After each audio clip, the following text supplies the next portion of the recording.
చీరలమ్మా చీరలు 100కు 2 చీరలు 200కు 4 చీరలు.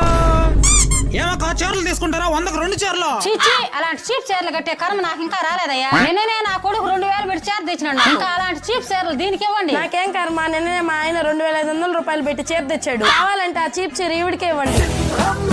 సార్ నమస్తే సార్, మీరేగా సార్ నేను 100కు 2 చీరలు తీసుకుంది. సూపర్ సెట్ అయినా సార్ వీళ్ళకే గ్యాపులో లేపేశారు కదమ్మా. మామ ఎక్కడరా? ఇక్కడే మెట్ల దగ్గర ఉన్నాను రా. నేను కూడా మెట్ల దగ్గర ఉన్నాను రా. ఎక్స్ట్రా చేయకుండా తొందర చెప్పా. యమ ధర్మరాజు గారు పిలుస్తున్నారా? యమ ధర్మరాజా, అరే నేను స్వర్గానికి వచ్చినాను రా. స్వర్గంలో ఆయన ఎందుకుంటారు? స్వర్గమా? నువ్వెలా స్వర్గానికి వెళ్ళావరా? అవును, నేను మంచి పనులు చేశాను కాబట్టి స్వర్గానికి వచ్చాను. ఏ రోజైనా ఫ్రెండ్స్ దగ్గర అప్పు తీసుకుని ఎగ్గొట్టాను లేదు. ఎప్పుడు ట్రిపుల్ ప్లాన్ చేసినా లాస్ట్ దాకా వస్తా అని చెప్పి లాస్ట్ అయిపోయినా రానని చెప్పానా? లేదు. పార్టీ అనుకున్న ప్రతిసారి నా దగ్గర డబ్బులు పెట్టుకున్నాడు ఎప్పుడైనా లేదని చెప్పానా?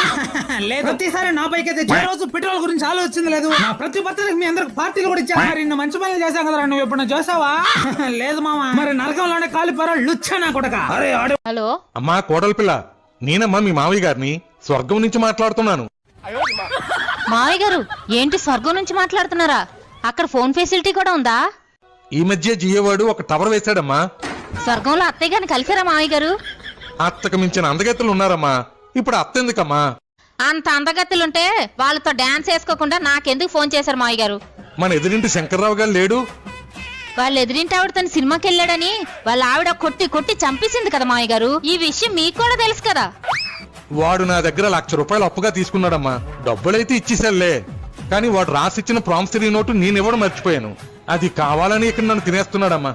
అమ్మా పరుపు కింద ఉందేమో చూడమ్మా. ఉంది మావయ్య గారు. కొంపదీసి ఆ నోటు మీకు ఇవ్వడానికి నన్ను గాని మీ అబ్బాయిని గాని చచ్చిపోమంటారా ఏంటి?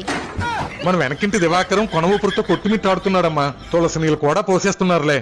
నువ్వేదోలాగా ఆయన చేతులు పెట్టేసావనుకో, ఆయన మీదకి వచ్చినప్పుడు నా చేతులు పెట్టేస్తాలే.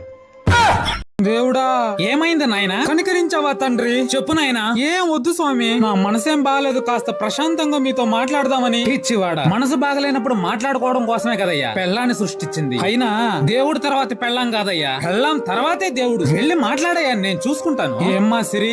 ఏమైందండి? మనసు బాగలేదమ్మా, కాస్త నీతో మాట్లాడదామని. మాట్లాడదామండి, కూర్చోండి. మీతో మాట్లాడకపోతే ఇంకెవరితో మాట్లాడతానండి? అవును, మనసు బాగాలేకపోతే నాతో మాట్లాడాలంటున్నారు. మరి మనసు బాగుంటే ఇంకెవరితో మాట్లాడాలనుకుంటున్నారు? సుబ్బారావు చెప్పండి చెప్పండి.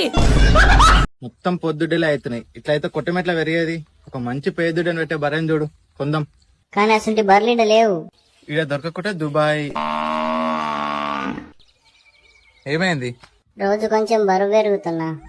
అదేం లేదు, రాత్రి కొంచెం గడ్డి తక్కువ తింటే సరిపోతుంది. నువ్వు వీడికి రావద్దు. కొట్టంలోకో వారం రోజుల నుంచి పోతున్నా ఎంబట పడ్డది. ఎవరిదా పోతూ కనుక్కో, కట్టేద్దాం. రేపటి నుంచి ఏమైనా కావాడలే. పక్కింటోళ్ళ బర్రె కాలువలు దుంకద్దంటుంది.